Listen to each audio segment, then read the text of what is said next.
Hello everybody, this is Scott Dudley from Funnel Fella Radio, and today my special guest is Dave Monk, who's based in Perth, Australia, same as me, just up the road.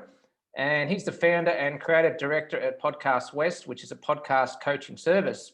Welcome to the show, Dave. Are you ready to rock and roll? Yes, Scott, and thanks for having me.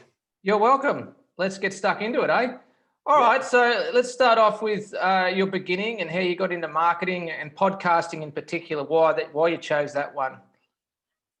Right, so you have to, first of all, about marketing. I've been in marketing for about 10 years. I started off with my first small business, which I had a smoko van up in Broome. And marketing was the one aspect of small business I enjoyed the most. Now, I moved back down south about 7 years ago and went back to uni, did 2 master's degree in marketing, so 1 coursework, 1 thesis. And once I got out of the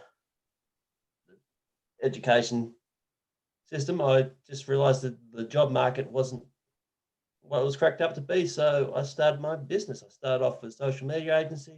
Okay. But now, as of August 2020, I've relaunched and rebranded as Podcast West. Now, with podcasting, 13 years ago, I don't know if you remember this because you've been a Perth boy and all. Do you remember the radio station Groove 101.7? No, I wasn't in Perth 13 years ago. I moved here about 10 years ago. So, yeah, Okay. I have a bit of that. So back in, right up to about 2008, there was a community radio station.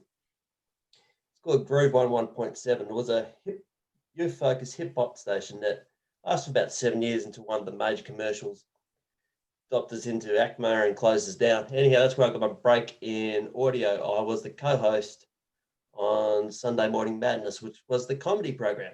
So okay. I have got that background in being a DJ. Yep. Last year, I signed up to Space Cube where we met for my show, and they had a special on for International Podcast Week where you just get hired out the studio for 2 hours to goof around him. And yeah, I just goofed around, played around the microphones. I had no real intention to launch into podcast, but since I did, it just felt great. Yep. So this is what I love to do. And yeah, I've just grown the podcast ever since. So essentially it's like that, those night outs where you just don't have any plans for your mates and it end up being really good. Yep. So it wasn't planned, but yeah. Like that, yeah. Yeah, it's worked out well. Excellent. All right, so let's go into a little bit more detail about Podcast West and sort of what sort of services you're providing for your clients. Yeah. Yeah. Right. So first and foremost, I look after both sides of the microphone. So I've got services for the hosts and I've got services for guests. And the hosts, I offer coaching. So I'm not a consultant. I won't tell you what to do. I more will build you a door and direct you to walk through it. So I'm not going to tell you what to do. I'll tell you the options and the path I believe that you should walk down. Because I've got a background. I'm a certified practicing marketer with industry credentials in content marketing. So I know my stuff. So I know exactly what to tell you, what works. I also do production, so I host 2 of my shows. I've got another 2 in the pipeline. I feel like with the Podcast West brand, I'm going to do some really bold content of my own. Yep. Just to get my name out there, to show that what I'm capable of. It's also to me to keep continuous to learn the craft. So. But also I can offer that to other podcasters, so I can do all the research, all the back-end work, which people realize once they get into it, it's a lot of detail that you need to get into if you want to run a successful show. So it's a service value-added service I can provide, and I can also be your publicist, so I can get you speaking to other podcasts, get you booked around the world, or onto mainstream media. Oh, nice. So the service for the hosts. Yeah. For the guests, I've got a guest booking service for anyone who doesn't really want to commit to a show, but see podcasting as part of their marketing mix, and we'll just get them onto the circuit and get them chatting to shows like yours. Yeah, okay. Interesting. Yeah. All right. So is it just you doing it on your own, or have you got other people helping you out, or do you outsource any of this, or is it just yourself? At the moment, it's me, but I have got a team. I've worked with other people in the Perth podcast community. So I do work with Brian, for example, down at Coburn with Rocket Podcasting. He's a good mate of mine. And also I work with Dev and Sharon up at the Podcasting Hub Australia up in Osborne Park and Northbridge. I do work with them. Yep. I've got graphic designers. I've got at least 3 photographers. People can come on board. So when you use my services, you're not paying for me, you're paying for the team. Yeah, I see. You have options, and I can look after you north and south of the river. So it's a great thing about not having a permanent office. You can be that flexible. Yeah, exactly. I agree completely. All right. So who's the ideal customer niche or target market? I mean, is this just purely focused on people in Perth, or who are you aiming for?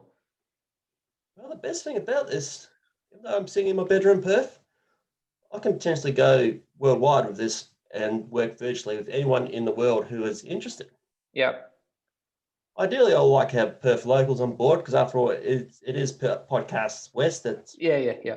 doing us the geographical area I want to attract. Yep.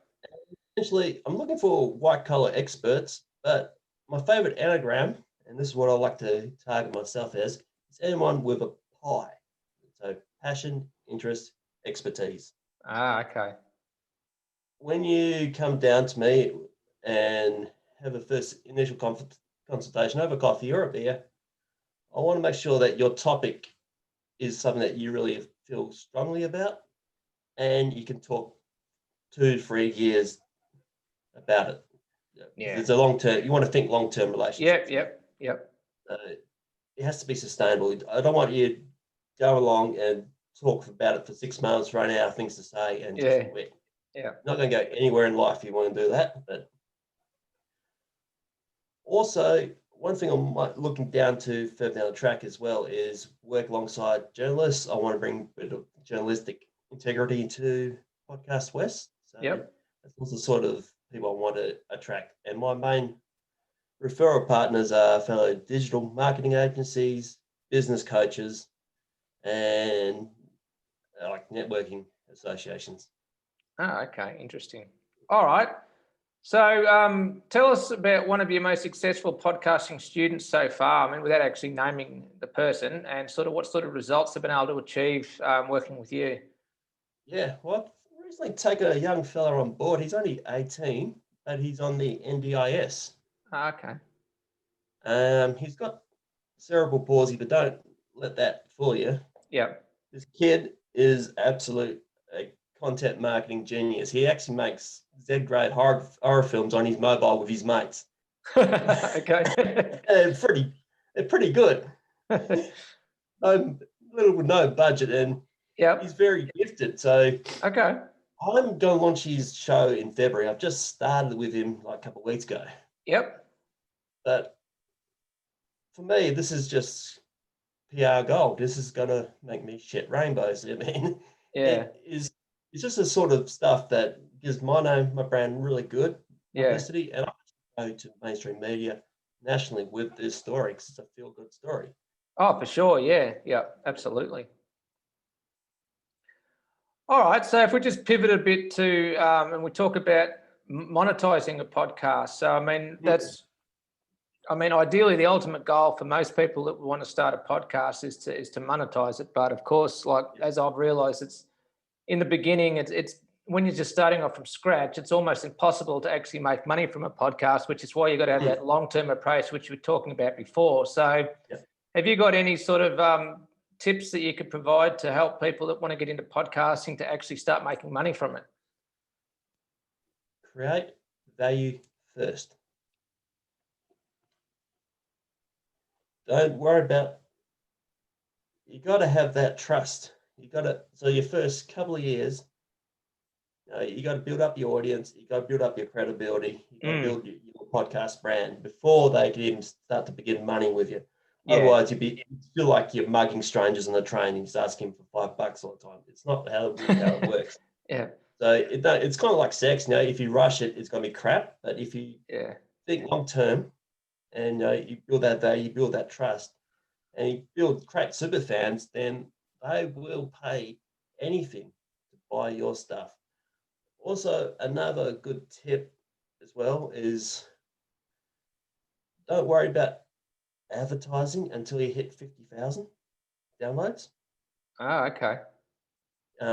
Marketing insider information here. That's because you need to have that leverage before advertisers will get to you. So the best thing you can do from season 1, episode 1 is probably start off with like a Patreon, or what I use is buy me a coffee, things like that. Who knows? I mean, from episode 2, you might hook a super fan and they quite like your show and resonates with you. And then you got some sort of way of generating some revenue from it. So start off. Another tip as well is when you're looking at monetization, look at probably about 2 or 3 revenue streams, just in case one dries up. Okay. So I find, especially with sponsors, and I heard this from other podcasters, sponsors come and go. So really, you look at sponsorships, you look at subscriptions, and look at things like merchandise or affiliate marketing. Or what I've done is I'm essentially monetizing my podcast through offering services. Yeah, I see. Yep. Yeah. Okay. I think another little tip as well for monetizing. Yep. Yeah. I forgot. Sorry. It slipped. Oh, that's fine. Slip my tongue. I've heard of that platform Patreon before, but I've never actually looked into it. Is that like a crowdfunding thing? Is it, or what's that about? Patreon is basically it's like a private social media channel for your fans. Oh, okay. So you get your fans to pay you $5 US, which is nothing. I mean, $5 a month is you can almost forget about it and not know it's there. But for that $5, you put so much value into your Patreon membership. So the membership service basically. So you can have access to the host. You can provide like next week's episodes or bonus content, things like that, and you can build up your community. I mean, you just do the maths. You have a Patreon account with 200 subscribers, $5 a pop. That's $1,000. Yeah, interesting. So you also can tie things in like Discord, and you can Vimeo. So you can have video. You can have instant chat with the host. You can build up a whole community. That's why I love Patreon so much.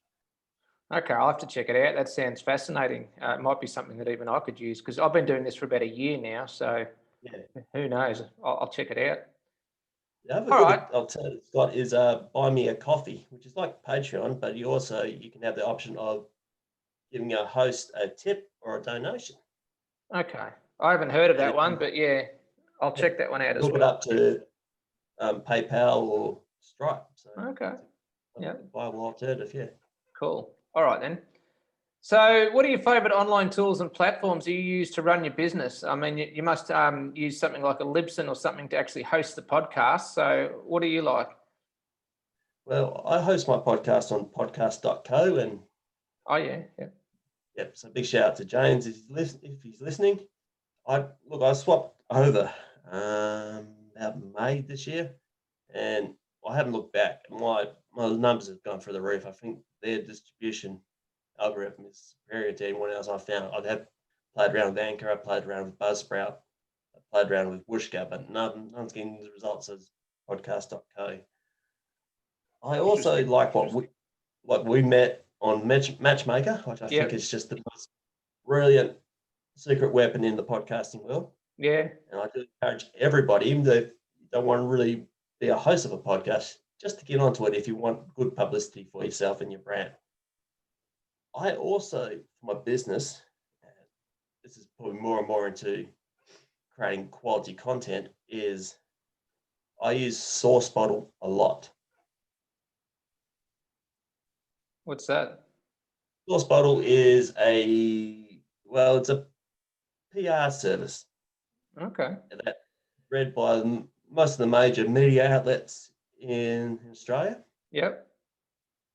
And it's designed for both the publicist and the journalist. So I go on the journalist side, and I put out a topic, and then I get experts willing to come onto my show and share their opinion. So I've been speaking to some really big companies like Superdry and Tenable and all sorts of Wiser, which is a neo lender. They've all come onto my show just because of Source Bottle, and 27 bucks a month, it's money well spent. Things like that, it's just great for earned media. And also my favorite editing tool, and I find everyone who wants a podcast should seriously look at Descript. Oh, I've heard of that. Yeah. Yeah, Descript is so easy to use because it's just when you edit, it's just like editing a Word document, and an AI will correct what you put in. It'll instantly take out the filler words in about 5 seconds. Okay. I think my assistant actually uses that. I'm pretty sure she mentioned that one, Descript. So Yeah. So I use it to take out the filler words. I use it to shorten the word gaps, and I can then add all the finishing touches in Adobe Audition. It's just my favorite way of editing. So I really hate editing. yeah, I'm not a fan of it either. Yeah. But yeah, my assistant seems to be able to do these transcriptions really fast, and she uses that Descript. So I haven't actually used it myself, but from what it looks like, yeah, that's an excellent tool. Yeah. Cool. All right. So what are some of the biggest and most common mistakes that you see podcasters making? I'm sure there's quite a few of them. You won't be here all night.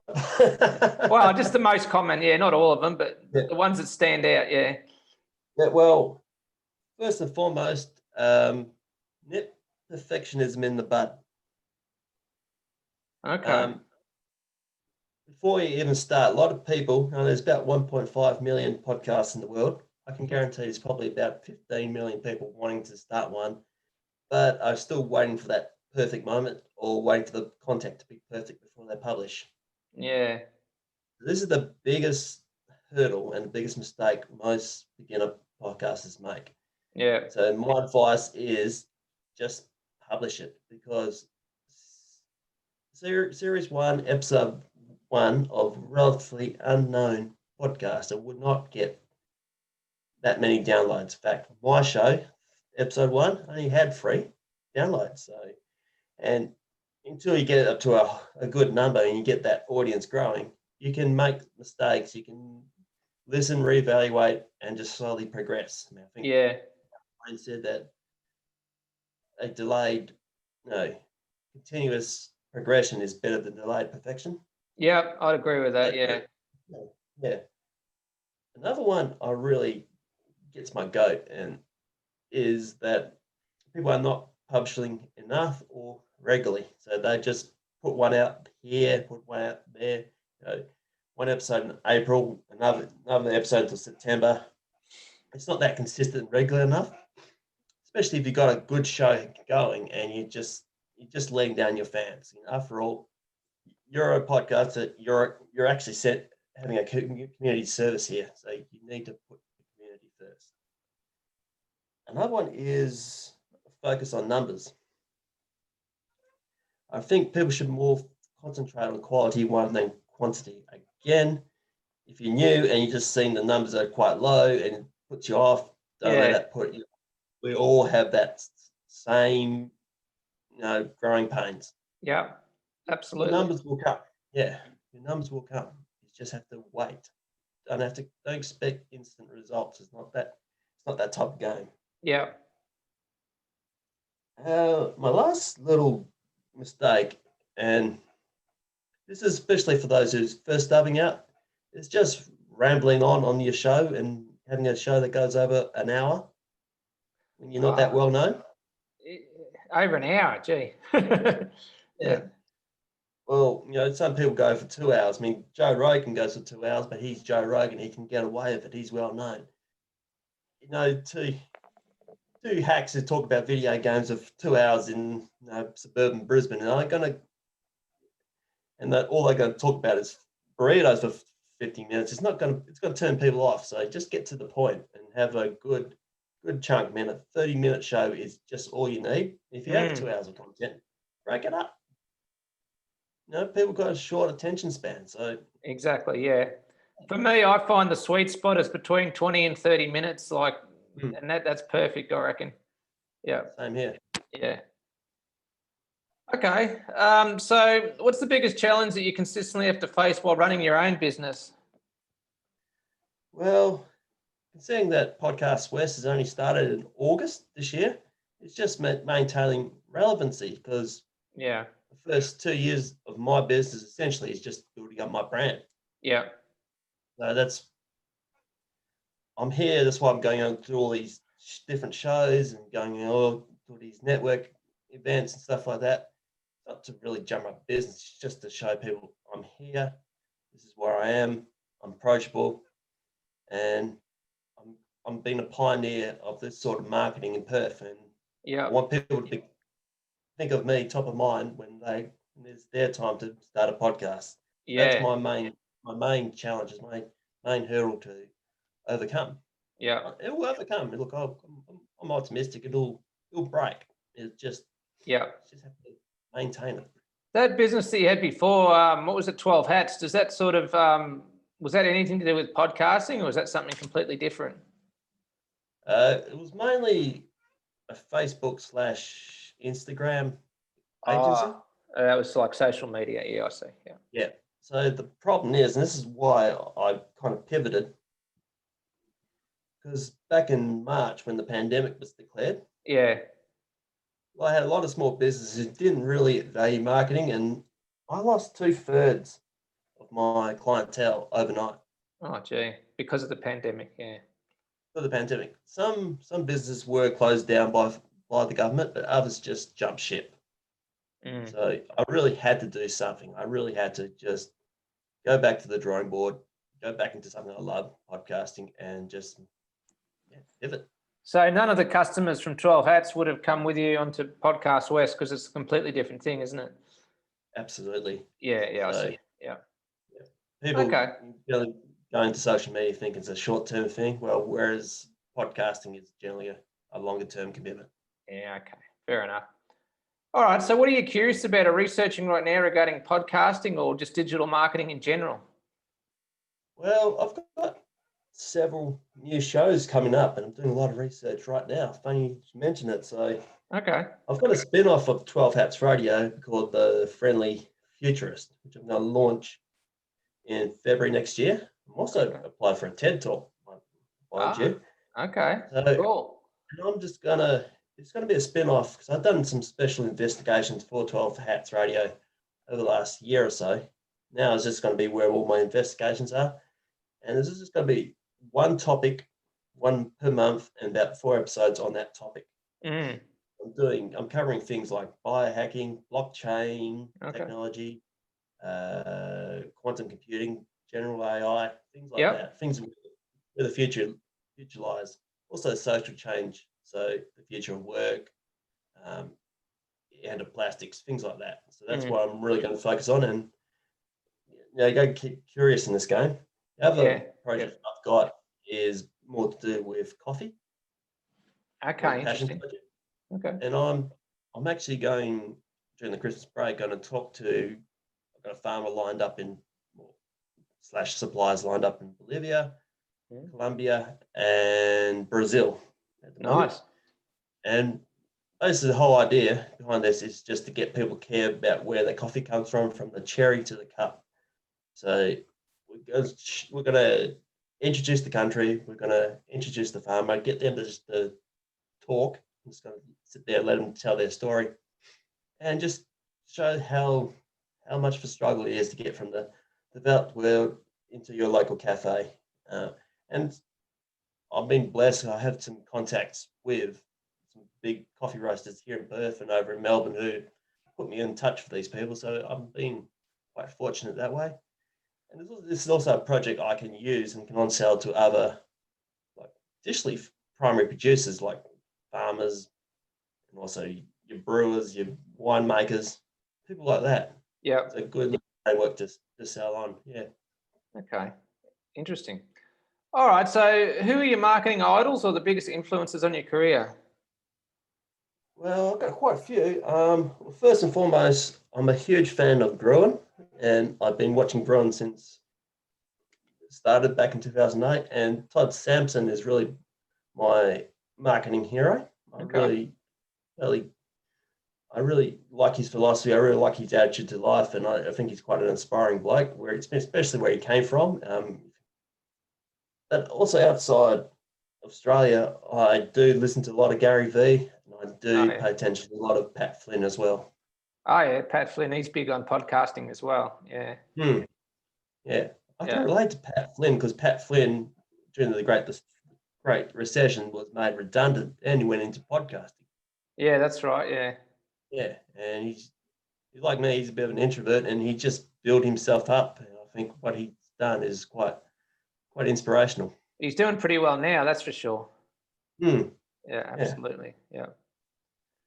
Okay, excellent. All right then, so just to wrap up, where can people go to find out more about your services and or your products? Right. The best main channel to find me is on LinkedIn. Yep. If you look for Dave Monk CPM, and I've got the headphones at the beginning of my title, so it does stand out. It That's a good does, little yes. trick too. Yeah, Yeah. it's a good little trick too because it confuses the spam bots you get in the messenger feed. Oh, yeah. So that's a little tip if you want to,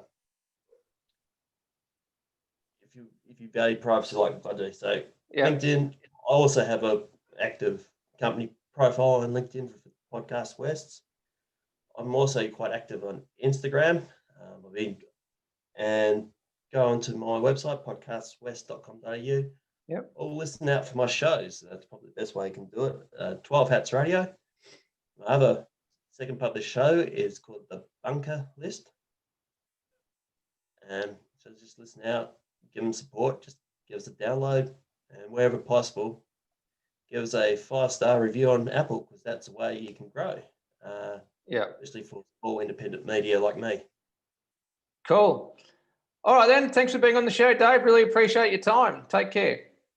No worries, Scott. Thanks for having me. You're welcome. See you later.